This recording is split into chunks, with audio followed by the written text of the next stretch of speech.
Bonjour, donc Manu Dien, donc je suis en équipe de France de 49ers depuis 9 ans déjà. J'ai été sélectionné, j'ai participé aux Jeux de Pékin en 2008 où on a fini 10e. Et donc aujourd'hui je vais vous parler de l'année 2006 en fait, donc 2 ans avant les JO, où on a eu un championnat en fait à Aix-les-Bains, donc dans mon club, donc qui était très attendu par toute la population, tout mon entourage, et que j'ai eu un peu de mal à gérer. En fait, je pense que j'ai pris l'événement à l'inverse de ce qu'il fallait. J'ai voulu me protéger de tout ça, parce que j'avais peur en fait, du résultat et de me planter à la maison. Et je pense que j'ai fait l'inverse de ce qu'il fallait, quoi. Au lieu de m'aider et de me faire porter par l'événement, je m'en suis complètement coupé en fait. Et c'est alors, quel résultat tu as fait sur cette compétition-là? Comment tu l'as abordé? Ouais. Est-ce que tu peux nous expliquer? On fait 31e sur le championnat du monde, donc on loupe le rang or qui est réservé aux 25 premiers en 49ers. On avait fait 13e l'année d'avant. L'objectif c'était même pas le rang or, c'était vraiment de bien figurer dans le rang or. Donc voilà, on loupe complètement les qualifications et après on n'en ressort pas, quoi. Et en fait, beaucoup de pression avant le championnat et déjà pas mal en amont qui ont engendré qui sont allés jusqu'à engendrer des problèmes physiques. Je récupérais même plus tellement j'étais stressé. Je suis arrivé sur le championnat complètement cuit et en fait voilà, l'idée ça a été de couper un maximum pour se ressourcer, mais en fait d'avoir coupé ça je pensais plus qu'à ça en fait. Jusqu'à, voilà, on n'a même pas navigué sur le plan d'eau la semaine d'avant parce qu'il fallait pas être dedans. Et alors, couper un maximum, ça veut dire quoi? Couper un maximum, ça veut dire qu'on a fait moins d'entraînement pour que je réussisse à récupérer. J'allais pas à mon club de voile qui est toute ma vie depuis que je suis tout petit. Quand je suis à Aix-les-Bains, j'y suis tout le temps, donc j'évitais d'y mettre les pieds, de croiser des gens. Et donc c'était complètement contradictoire avec l'événement parce que c'est des personnes qui préparaient ça depuis 1 an en fait et qui attendaient que ça et de me voir courir là. Et donc voilà, je mettais plus les pieds au club, personne ne me voyait. Donc évidemment après quand je suis revenu au dernier moment, là, tout le monde m'a d'autant plus sauté dessus parce qu'on ne m'avait pas vu, quoi. Et là alors quand les gens te sautent dessus, etc., comment tu gérais à ce moment-là là c'était dur parce que j'étais toujours dans mon idée d'essayer de m'en protéger. Et du coup, après coup, je m'aperçois que c'était vraiment mauvais, mais pour moi, mais même pour eux, quoi, parce que c'est des gens qui ont bossé la plupart bénévolement pour préparer ça. Et en fait, moi, j'ai même pas partagé l'événement avec eux, et du coup, il y en est ressorti que la déception du résultat, en fait. Et le résultat, du coup, là, le championnat se déroule comment? Il y a peu de manches, de mémoire, non? Il y a peu de manches parce que les conditions sont difficiles, mais il y en a suffisamment, ça s'est pas joué sur 3 manches, quoi. Il y en a suffisamment pour faire un championnat correct. Et je dirais que nous on est encore dans le coup jusqu'à la dernière manche de qualification, dans le coup pour rentrer dans le roar, hein, pas pour se placer.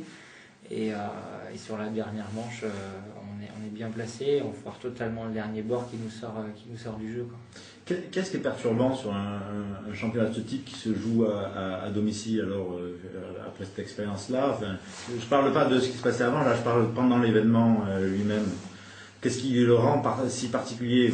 Donc le fait que ce soit à la maison. Ouais, si particulier, c'est qu'il y a énormément d'attentes sur toi, parce que moi en tant que série jeune, d'avoir fait plein de championnats, j'ai toujours bien marché à la maison. Donc dans la tête de tout le monde, c'est bon, ça va faire le résultat, il est chez lui, il connaît le plan d'eau par cœur. Et voilà, et ça met la pression. Et après, pour en avoir discuté après avec des gens et tout, en fait on se rend compte que souvent quand on régate à la maison, on régate pas sur des très hauts niveaux de compétition. Et en fin de compte, on est tout le temps leader. Et ce qu'on tente, ça marche parce que les autres, ils tentent pas forcément, ils font pas la meilleure chose. Et en fait, je suis resté sur des trucs que j'avais en tête, qui avaient marché. Et en fin de compte, là, tu es confronté sur un championnat du monde à ce qui se fait de mieux. Et donc les autres, ils vont tirer meilleure partie de la situation. Mais toi, tu pensais que la meilleure partie, c'est la tienne, quoi. Et donc du coup, tu te remets pas forcément en question tu te remets pas en question sur le plan d'eau, tu restes sur tes acquis. Et la voile, surtout sur un lac, ça évolue toujours. Donc il n'y a jamais rien qui est fait. Et il faut rester vraiment ouvert le plus possible, quoi. Et pourtant, vous arriviez à avoir les mêmes routines de fonctionnement pendant ce championnat par rapport à ce que vous aviez d'habitude? Non, justement, par rapport à ça, c'est que je pense que mes choix pré-départ et tactiques, ils ont vachement influencé l'équipage. Mon équipier s'est mis un peu en retrait parce que justement, j'étais à la maison, je connaissais le truc. Et du coup, j'étais vachement influencé et on avait moins le même travail de préparation de la manche que d'habitude, en fait. Dernière question sur cet aspect-là, peut-être, c'est par exemple le téléphone portable, les trucs comme ça, comment on gère tout ce qui est du coup un peu périphérique, tu vois, avant d'aller sur l'eau, ou est-ce qu'il y a eu des perturbations liées à ça ou... Non, là-dessus, pas trop. Parce que je pense que les gens ont senti mon état et du coup, ils ont quand même, ils n'ont pas poussé dans le même sens. Par contre, ben voilà, ça arrivait rarement. On avait des équipes télé de la région qui venaient à la fin des manches, nous voir. Plus c'est tombé sur la fin des qualifs où on se plante. Donc les mecs, ils étaient venus là pour faire un reportage sympa et puis pour finir, voilà, c'est la grosse déception. Donc il y a toutes ces parties qui changent, quoi. Alors du coup, en termes d'enseignement, qu'est-ce que vous retenez de ça? Parce que en préparant la discussion, tu dis que ça a eu... Ouais, en termes d'enseignement, il y a un truc que je ressors, moi, c'est que quand mon club il a fait la demande pour avoir le championnat du monde, 1 an et demi avant, moi j'étais contre, en fait. Dès le début, j'avais pas envie, quoi. Et en fait, après, voilà, au niveau mental, dès le début, j'ai pas envie que le mondial soit là. Je me bats quand même parce qu'on me demande de défendre le dossier. Donc je me bats pour que le dossier aille au bout, mais au fond de moi, j'ai pas envie de courir chez moi, quoi. Et depuis le début, en fait. Donc après, oui, voilà, le mondial, il se fait. Tu sais qu'il va se faire chez toi, mais je pars pas sur les bonnes bases au niveau dans la tête, quoi. Est-ce qu'aujourd'hui, s'il y avait un championnat du monde, ou d'Europe, pas parce que le monde ne serait peut-être pas, mais un championnat d'Europe qui se déroule à Aix-les-Bains, tu l'aborderais comment, du coup? Tu penses que tu... Ah ouais, bien sûr, je l'aborderais complètement différemment. Parce que voilà, ce que je disais, c'est qu'il y a beaucoup de monde qui travaille là-dessus.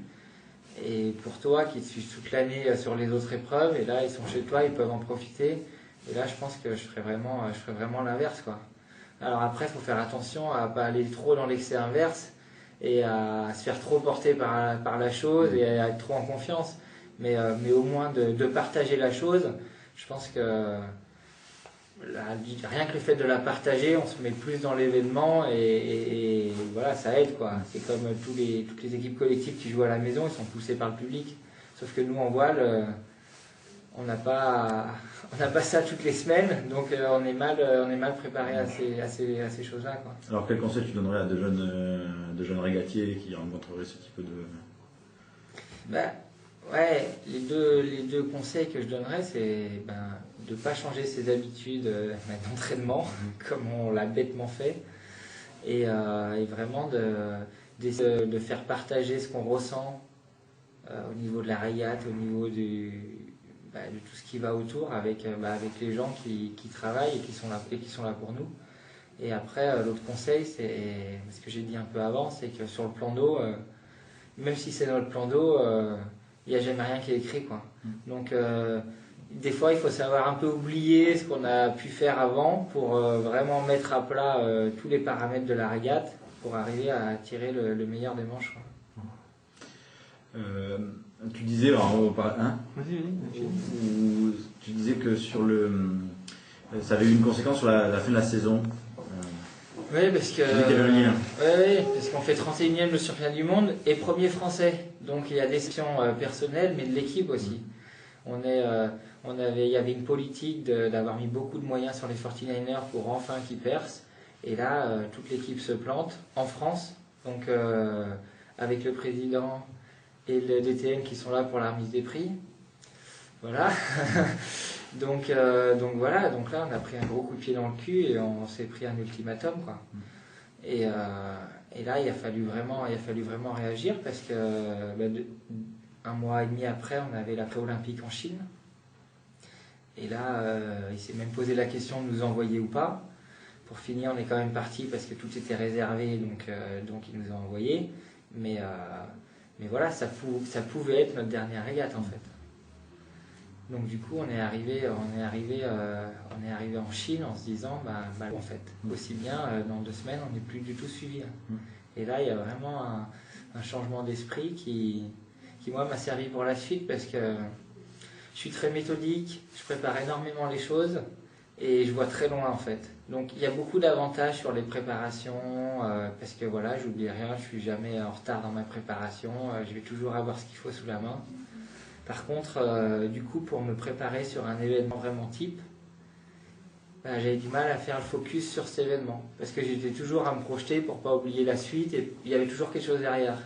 Et là, on est arrivé sur cette épreuve et j'avais rien derrière en fait. Enfin, je savais pas ce que j'allais avoir en tout cas. Et du coup, j'ai pas préparé la suite et j'ai vraiment préparé cette épreuve à fond en fait. Et je dirais que j'ai préparé cette épreuve à fond, j'y suis resté à fond toutes les manches, les unes après les autres, à me remettre dedans, etc. Et voilà, on a fait une super perf, on fait le 2e, c'est le premier podium qu'on faisait sur l'après-olympique, sur le site des Jeux qui avait lieu 2 ans après. Et du coup, j'ai tiré pas mal d'enseignements pour la suite de cette épreuve. Ouais. Notamment par rapport à ces aspects de gestion d'un événement et d'être prêt par rapport à l'événement sans trop se projeter, c'est ça voilà. que tu... Alors, c'est sûr que, après ce que je viens de dire, j'ai pas abandonné ce que je faisais avant parce que voilà, c'était un point fort de mon caractère et de ma préparation. Mais voilà, après, pour les événements majeurs de la saison, là, j'ai changé mon état d'esprit et mon attitude quand j'arrive sur l'épreuve. C'est-à-dire qu'à un moment donné, quand voilà, tout le travail est fait pour préparer cette épreuve, et après il faut vraiment rentrer dedans. Alors qu'avant, quand le travail était fait, je rentrais pas à fond dedans, je continuais à préparer la suite en fait. Et là maintenant, voilà, quand c'est tout prêt, maintenant il n'y a plus qu'une seule chose qui compte, c'est l'épreuve en fait. D'accord. Merci beaucoup, c'était un plaisir. Merci.